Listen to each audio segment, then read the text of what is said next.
سلام، وقت بخیر.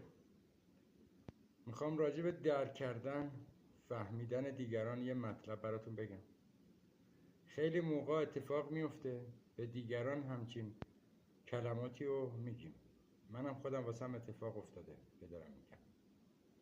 به طرف میگیم درکت میکنم، میفهمم، میدونم چه دردی داری میکشی. اما اینطوری نیست دوست عزیز. تا تو شرایط دیگران قرار نگیری، اون درد و اون مشکل رو تجربه نکنی، محاله بتونی کسی رو درک کنی. یه مثال براتون بزنم. خیلی ها رو دیدم که میگم پول تو جیبی بچهش 300-500 میلیون تومان. اون چطور میتونه به یه نفر که سرش تو سطل زباله است بگه من درکت میکنم و من میفهمم؟ یا بچه اون به بچه این